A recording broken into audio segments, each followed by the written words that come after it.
شروع اللہ کا نام لے کر جو بڑا مہربان نہایت رحم والا ہے۔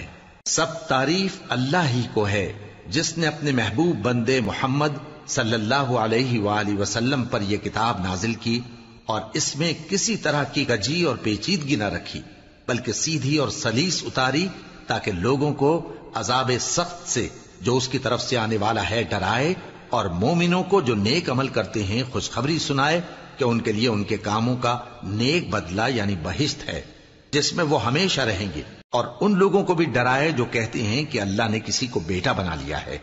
ان کو اس بات کا کچھ بھی علم نہیں اور نہ ان کے باپ دادا ہی کو تھا۔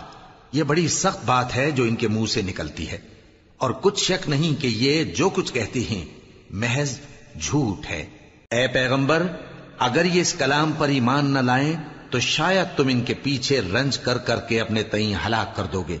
جو چیز زمین پر ہے ہم نے اس کو زمین کے لیے زینت بنایا ہے تاکہ لوگوں کی آزمائش کریں کہ ان میں کون اچھے عمل کرنے والا ہے، اور جو چیز زمین پر ہے ہم اس کو نابود کر کے بنجر میدان کر دیں گے۔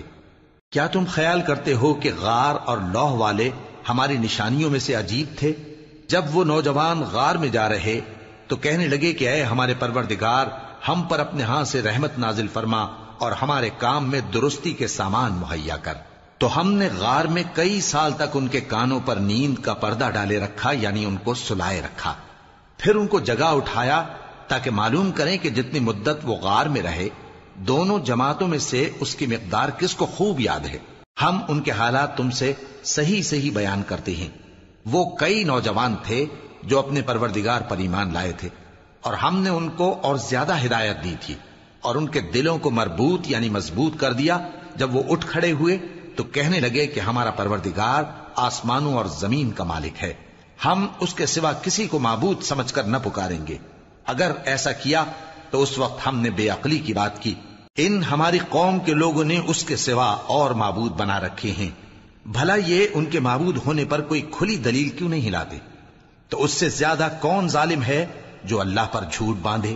اور جب تم نے ان مشرکوں سے اور جن کی یہ اللہ کے سوا عبادت کرتے ہیں ان سے کنارہ کر لیا ہے تو غار میں چل رہو، تمہارا پروردگار تمہارے لیے اپنی رحمت وسیع کر دے گا اور تمہارے کاموں میں آسانی کے سامان مہیا کرے گا۔ اور جب سورج نکلے تو تم دیکھو کہ دھوپ ان کے غار سے داہنی طرف سمٹ جائے، اور جب غروب ہو تو ان سے بائیں طرف کترا جائے، اور وہ اس غار کے کشادہ حصے میں تھے۔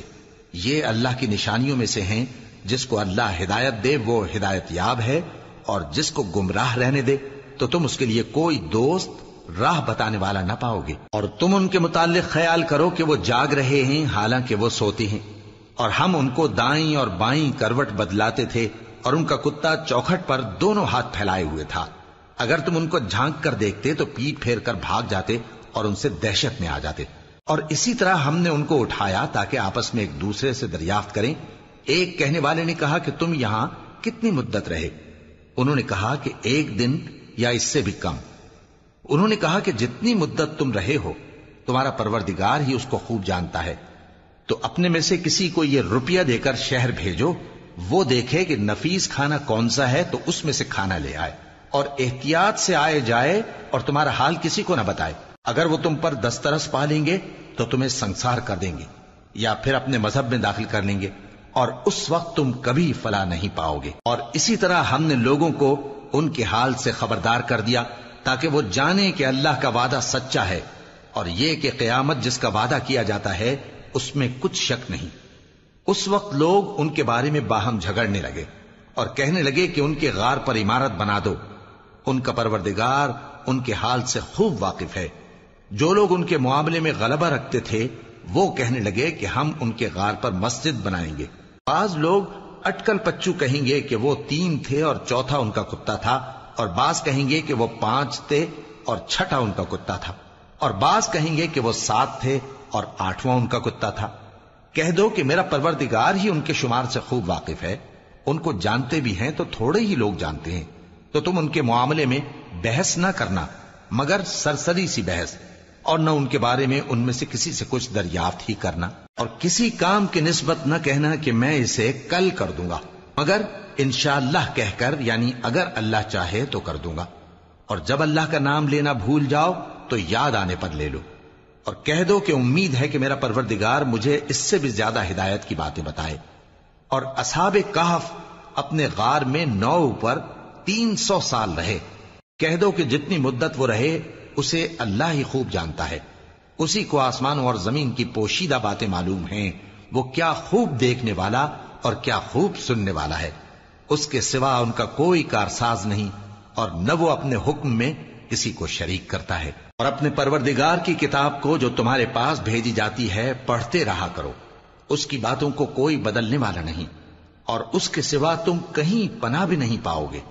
اور جو لوگ صبح و شام اپنے پروردگار کو پکارتے اور اس کی خوشنودی کے طالب ہیں، ان کے ساتھ صبر کرتے رہو، اور تمہاری نگاہیں ان میں سے گزر کر اور طرف نہ دوڑیں کہ تم دنیاوی زندگی کی رونقوں کے خواستگار ہو جاؤ۔ اور جس شخص کے دل کو ہم نے اپنی یاد سے غافل کر دیا ہے اور وہ اپنی خواہش کی پیروی کرتا ہے اور اس کا کام حد سے بڑھ گیا ہے، اس کا کہا نہ ماننا، اور کہہ دو کہ لوگ